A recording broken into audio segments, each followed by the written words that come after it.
मामला ग्राम साका श्यामजी में स्थित चेतनवीर हनुमान जी मंदिर का है, जहां प्राचीन मंदिर पर सेवार्थ श्री श्री संत रामदास सोमेश गुरुजी महाराज अमरण अनशन पर हैं। रेसई बांध परियोजना के अंतर्गत आने वाले गांव साका डूब क्षेत्र में है, जिससे मंदिर भी प्रभावित है, जिसकी कोई भी उचित व्यवस्था नहीं की गई। यदि मंदिर और आश्रम परिसर का विस्थापन सही ढंग से नहीं किया गया और उचित जगह नहीं दी गई तो प्रशासन द्वारा मांगे गए 7 दिन के समय में निराकरण नहीं होता तो आमरण अनशन की चेतावनी दी गई है। मैंने साहब अपना नाम बताएं। मैं नरेंद्र सिंह गुर्जर। मैंने साहब जैसे कि देखा गया है आपके जो यहाँ के आश्रम के गुरुजी द्वारा बताया गया है कि उनके आश्रम का मुआवजा राशि प्रशासन की ओर से नहीं दिया गया है, इस संबंध में आपकी क्या राय है और आप क्या कहना चाहते हैं? नहीं, हमने प्रशासन के अधिकारियों से उनको अवगत कराया है। वैसे पिछले 4-5 साल से लेकिन वो सर्वे कर रहे हैं, बाकी कुछ कर नहीं रहे हैं आगे बढ़ जी। इस संबंध में आपने किन किन अधिकारियों को जो है कि हमने ई साहब को, एसडीएम साहब को जी और जो सिंचाई विभाग के एसडीओ साहब हैं जी ई साहब हैं जी और कलेक्टर साहब को भी अवगत कराया हमने इस मामले में। और ये तो आज से नहीं, पीढ़ियों से स्थान है ये, आज से नहीं है ये स्थान जी ये तो पीढ़ियों से मंदिर नहीं बना, उसके पहले का स्थान है ये जी हनुमान जी महाराज का। जी और चैतन्य धून आए तो पहले भी महाराज जी थे, गंगादास जी महाराज जी, फिर उनका शरीर विलीन हो गया तो फिर ये महात्मा जी आ गए। उनकी तो संत परंपरा मंदिर के ज़माने से चली आ रही है यहाँ पे जी।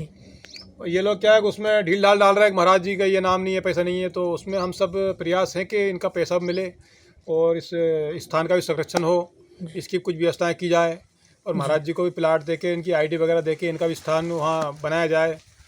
हमारे शिवालय मंदिर है वो डूब रहा है, महाराज जी की वो समाधि है वो भी वो डूब रही है, तो इनका सबका पैसा इकट्ठा हो जाए तो भाई कुछ पैसा इधर से लगाएं, कुछ सरकार लगा के हमारा वहाँ से एक स्थान बन जाए महाराज जी का। अगर सरकार आपका प्रस्ताव नहीं मानती है तो फिर आप इस संबंध में क्या उसके लिए हम सभी क्षेत्रवासी, ग्रामीणवासी नहीं, पूरे क्षेत्रवासी महाराज जी के साथ हैं जी। और जैसा भी पर समय बनेगा उस पर उचित कार्रवाई हम जैसा भी हमसे बनेगा, हम महाराज जी के पूरे 100% समर्थन में हैं। जी जी ठीक है। आज हम पार्वती रेसई डैम पर आए हैं।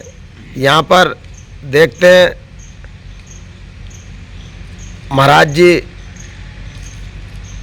यहाँ पर उनके आश्रम के लिए क्या। हाँ साहब, महाराज जी आपका नाम? संत रामदास हमारा महात्यागी हम नाम है हमारा, सोमेश गुरु पुजारी के उसमें है। अतः मैं साका श्यामजी मंदिर के मैं अपने पुजारी हूँ, भगवान की सेवा करता हूँ, गुरु हूँ यहाँ का। पार्वती रेसई डैम पे आपका क्या? पार्वती रेसई डैम जो बांध बन रहा है उसमें हमारा निराकरण अभी तक नहीं हुआ है, जबकि हमारे महात्मा की, हमारे गुरु की समाधि और हमारा मंदिर आश्रम बना हुआ है, जहाँ पे कई साल से मैं सेवा कर रहा हूँ। वो गुरु परंपरा को लेके चल रहा हूँ, लेकिन कोई भी अधिकारी वो कोई भी एसडीएम कलेक्टर कहीं हमारी सुनवाई नहीं हुई। हम सब जगह गया, विधायक के पास भी गया, लेकिन कोई उसका नतीजा नहीं निकला। और आज ये परिणाम निकला कि हमें आत्महत्या करने के, आग जलाने के प्रयास करना पड़ रहा है। लेकिन ये कि हम तहसीलदार साहब आए थे, उनके आश्वासन पे आज हम कार्रवाई करने से, आग जलाने की कार्रवाई करने से रुक गया हूँ, क्योंकि उन्होंने आश्वासन दिया है कि धर्म की स्थापना करेंगे, साधु संत महात्मा का अपने स्थान अपने स्थापित करेंगे, स्थान का कार्य करेंगे और अपने जो भी मंदिर आश्रम की देख रेख है वो सुचारू रूप से अपने उसमें संत के उसमें कार्य करेंगे। वो इसी के कारण में पढ़ने के लिए हम आ गया था, पेट्रोल वेट्रोल सब लेके, लेकिन ये है कि शासन प्रशासन ने, तहसीलदार ने और पुलिस प्रशासन ने मुझे आत्मदाह नहीं करने दिया। वो कहा कि आपका कार्य निराकरण होगा और उन्होंने 7 दिन का आश्वासन दिया है और 7 दिन बाद अगर मेरी प्रशासन और अधिकारी या कोई नहीं सुनता है तो मैं साका श्याम जी के मंदिर के सामने, जहाँ डैम का कार्य चल रहा है, सभी अधिकारियों के नाम, जिन जिन लोगों ने मेरा धर्म का कार्य में रुकावट बाधा डाली है, जिन जिन ने कार्य नहीं किया है, जिनने धर्म को नहीं देखा है, उनके सबका नाम लेके अपने कागज़ दे के और हम आत्मदाह यहीं मंदिर के सामने करूँगा। और मेरा ये सब संतों से भी मेरा ये कहना है कि धर्म के लिए अब हमने बहुत कर लिया, अब ये कि धर्म के लिए मरने की आवश्यकता है तो हम मरने के लिए भी तैयार हैं। धर्म के लिए हम त्याग भी कर सकते हैं तो धर्म के लिए हम मर भी सकते हैं। प्रशासन से कौन लड़ सकता है, प्रशासन को क्या मारे। और हम तो साधु हैं, चींटी को भी मारना पसंद नहीं करते, लेकिन ये कि धर्म के को छोड़कर हम अपना जीवन व्यापन नहीं कर सकता और अपने गुरु की समाधि को डूबो के हम अपना कार्य कहीं पे भी नहीं चला सकता, नहीं कर सकता। अतः मेरी सहायता कोई भी कर नहीं रहा है। अगर मेरी सहायता कोई कर सके तो करे, अन्यथा हम 7 दिन के बाद आत्मदाह यहाँ पे करूँगा। कितने सालों से आप यहाँ हम यहाँ पे सेवा कर रहे हैं? 7 साल से हम 7 साल हमें यहाँ हो गए। पहले हमारे गुरु महाराज यहाँ थे तो उनके सानिध्य में हम यहाँ पे आता जाता और सेवा करता रहता था।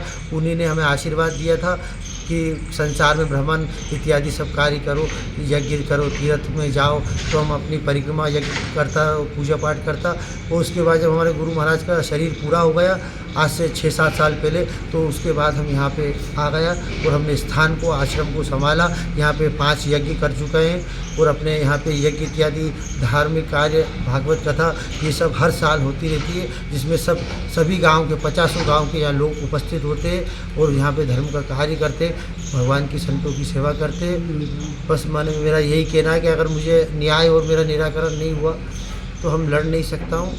हमें बस ये आत्मदाह के लिए करना है और हम करेंगे। अच्छी बात। इससे चाय पानी पे जिंदा हूँ, वो भगवान के भरोसे जिंदा हूँ। वो बाकी 5-7 दिन तक और जिंदा रहूँगा। बाकी उसके बाद फिर मैं जो भी मुझे करना हो, शासन प्रशासन गांव बस्ती को लेके वो फिर मैं वो कार्य करूँगा, चाहे उसमें कुछ भी होना हो या नहीं हो। फिर वो सरकार जाले, प्रशासन जाले, अधिकारी जाले, फिर गांव वाले जाने। प्रशासन के अधिकारियों ने मेरा आपको कार्य ये है कि धर्म के लिए जीना है, धर्म के लिए मरना है, धर्म के लिए कार्य करना है। प्रशासन ने आपको 2-3 बार जमीन भी दिखा दी? प्रशासन ने हमें सिर्फ ज़मीन दिखाने का बहाना बनाया और सिर्फ कराया, और बाकी उनने कार्य कुछ नहीं करा। उनने हमें लिखित में भी हमसे ले लिया, लेकिन उनने जो भी कार्य ज़मीन को हमें देना है उस पर कागज़ पे हमें रखना, उसने कुछ नहीं करा। आपसे आश्वासन? हाँ, आश्वासन बस प्रशासन सरकार देती रही, लेकिन उससे कोई नतीजा, वो रूपरेखा नहीं निकली है, जिसके कारण आज हम परेशान हैं और अब हम कुछ भी करने को तैयार हैं। अभी प्रशासन की तरफ से आपका क्या कार्रवाई हुई है? प्रशासन अभी ये कह रहा है कि हम 2-5-7 दिन में आपका निराकरण करेंगे, जो भी हो सका वो हम आपके लिए करेंगे। और हमारा ये कहना है कि हमारा जिस प्रकार धर्म समाज और अपने संत समाज का एक नियम होता है, एक आश्रम होती है, एक व्यवस्था होती है, संसार से हटकर, संसार से दूर, तो वैसी व्यवस्था हमारी सरकार करे या हमें वैसा देखे, वो संत के हिसाब से कार्य करे तो उससे अच्छा रहेगा। हाँ गुरुदेव, आपका नाम? संत रामदास महात्यागी, बिलवाड़ी भोईपुरा, शाखा श्याम जी, जिला नरसिंहगढ़, जिला राजगढ़, तहसील नरसिंहगढ़। यहाँ मैं विराजता हूँ। चेतन हनीवान जी का दरबार है ये, और यहाँ सेवा करते हुए कई वर्ष हो गए। अभी पहले हमारे गुरु गंगादास जी यहाँ सेवा करते थे, जिन्होंने सब मंदिर, स्थान, आश्रम को सुचारू रूप से चलाया और करते हुए अपने यहीं पार्वती के पास अपना शरीर को त्याग दिया और उनकी वहाँ समाधि बनी हुई। उसके बाद फिर हम यहाँ आके सेवा करने लगा। भगवान का कार्य संत अनुसार, संतों की परंपरा अनुसार, अखाड़े द्वारा के कहे अनुसार संत की परंपरा को आगे लेके चला वो कार्य कर रहा। अब यहाँ पे डैम जो बांध बन रहा है, जिसके कारण आज वो ये जगह और स्थान आश्रम साधु का डूब रहा है और हम जिसमें परेशान हो रहा हूँ। कार्य सबका मुआवजा, ज़मीन, प्लाट सब दे दिया है, लेकिन हम उसमें वंचित रहे, हमें देखा नहीं गया, जिसके कारण से हमारी बात हुई सबसे, एसडीएम से, कलेक्टर से, सीएम हेल्पलाइन पे, लेकिन उसमें भी कुछ सुनवाई नहीं हुई, जिसके कारण हमने आग लगाने का भी प्रयास करा पेट्रोल लगा के, जिसमें तहसीलदार साहब ने हमें रोक दिया। उन्होंने 2-5-7 दिन का बोला है। आपने सभी सूचनाएं दी? सभी सूचनाएं आपने प्रशासन को अवगत करवाया? हमने सभी अपनी जो सूचनाएं, अपना जो स्थल है, जो आश्रम है बलदेव को यहाँ बताया, अवगत कराया कि यहाँ साधु रह रहा है, बलदेव आश्रम है जिसका ये कार्य आपको करना है। और उसके कार्य कुछ भी उस पर कोई निराकरण नहीं हुआ, सिर्फ मतलब गुमराह किया गया, सिर्फ मतलब बातें बनाई गई पर उसमें कोई ठोस कार्य, उनका ठोस कदम धर्म के लिए, संत के प्रति उनका नहीं हुआ। कितने दिन से आप अनशन पे हो? अभी अनशन पे भी मालूम पड़ा है आप अनशन। हम 2-3 दिन से हमने भोजन का त्याग कर दिया। नरसिंहगढ़ से वीरेंद्र प्रताप सिंह की रिपोर्ट।